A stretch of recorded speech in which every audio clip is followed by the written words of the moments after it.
আগামী জাতীয় সংসদ নির্বাচন সুষ্ঠুভাবে সম্পন্ন করতে ঢাকার বিভিন্ন গুরুত্বপূর্ণ এলাকায় টহল দিচ্ছে আইনশৃঙ্খলা বাহিনী। এই মুহূর্তে রাজধানী গাবতলী এলাকা থেকে যুক্ত হচ্ছেন আমাদের staff correspondent Nahid Prince. Nahid, আপনি তো রাজধানী গাবতলী এলাকাতে আছেন, তো রাজধানীর মোড়ে মোড়ে আইনশৃঙ্খলা পরিস্থিতি কেমন দেখছেন আমাদেরকে জানাবেন। মানুষের ঘরে ফেরার উৎসব কিন্তু খুব বেশি বলা যায়। এখানে এই গাবতলী থেকে শুরু করে মহাখালী বাস টার্মিনাল, সেই কমলাপুরেও দেখেছি যে এই যে নির্বাচনকে কেন্দ্র করে যে 2-3 দিনের ছুটি, সেই ছুটিতে মানুষ সকাল থেকেই তারা ছুটছেন গ্রামে সেই ভোট দেওয়ার উৎসবকে সঙ্গে করে আর কি। তারা বলছিলেন যে 2024 সালের পরে যে এই সংসদ নির্বাচন অনুষ্ঠিত হতে যাচ্ছে, সেই নির্বাচনে তারা ভোটাধিকার প্রয়োগ করার যে অধিকার তাদের, যে এটি তারা রক্ষার্থে তারা গ্রামে ছুটে যাচ্ছেন। আজকে কর্মজীবী মানুষ তারা বেশিরভাগই ছুটে গেছেন সেই গ্রামের উদ্দেশ্যে। পুরো গাবতলী জুড়েই কিন্তু মানুষের লোকারণ্যই বলা যায়। সেখানে তারা নারীর টানে বাড়ি উৎসব আমেজেই তারা ভরপুরভাবেই বিভিন্ন এলাকা বিভিন্ন রুটে তারা ছুটে যাচ্ছেন। তারা বলছিলেন যে এই গণতান্ত্রিক ধারার যে রাজনীতি ফিরিয়ে আনার জন্য এই যে ভোটাধিকার প্রয়োগ, সেটি সমুন্নত রাখার জন্যই তাদের এই প্রয়াস, সেটি রক্ষার্থেই মূলত তাদের এই ছুটে যাওয়া। তো ঢাকা অনেকটাই ফাঁকা হয়ে গেছেই বলা যায়।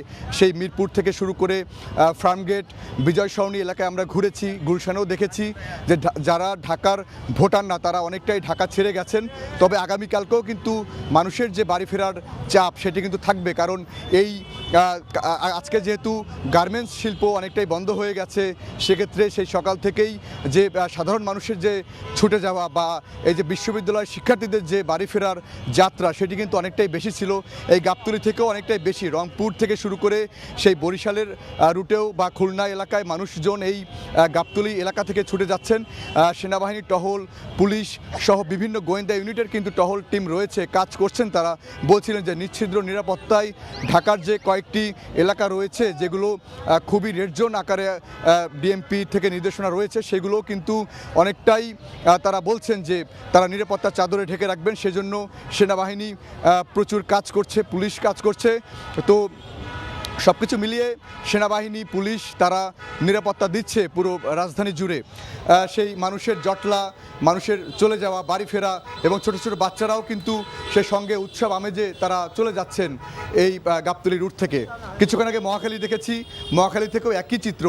সেই মহাখালীতেও যে দূর দূরান্তের যে গাড়ি, সেই ময়মনসিংহ, কিশোরগঞ্জ, সেই রুট থেকে রংপুরের যে যাত্রা সেটি কিন্তু অনেকটাই বেশি ছিল এই মহাখালী বাস টার্মিনাল থেকে।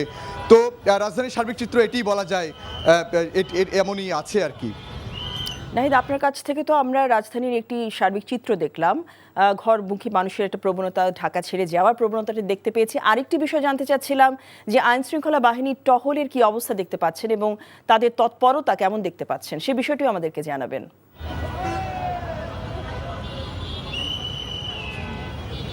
জাসিন্তা, আইনশৃঙ্খলা বাহিনীর টহল কিন্তু বিকেল থেকেই রাজধানী জুড়ে ছিল, এখন অনেকটাই কম, তবে একদমই কম নয়।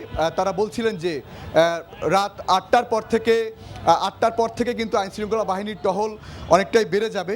তারা সেটি বলছিলেন যে কারণ রাজধানী জুড়ে যে একটি চ্যালেঞ্জ নিয়েছিল ইসি, যে রাজধানী সহ সারা দেশের নির্বাচন পরিস্থিতি সুষ্ঠু রাখার জন্য যেন কোনো ধরনের বিঘ্নিত না ঘটে, সেজন্য এই রাজধানী জুড়েও আইনশৃঙ্খলা বাহিনীর টহল তারা জোরালোভাবে চালাচ্ছেন। বিকেল থেকে নিশ্ছিদ্র নিরাপত্তায় কিন্তু সেনাবাহিনী বিভিন্ন ক্যাম্প থেকে তারা সেই আইনশৃঙ্খলা বাহিনীর নিরাপত্তা সমুন্নত রাখার জন্য তারা চেষ্টা করেছেন।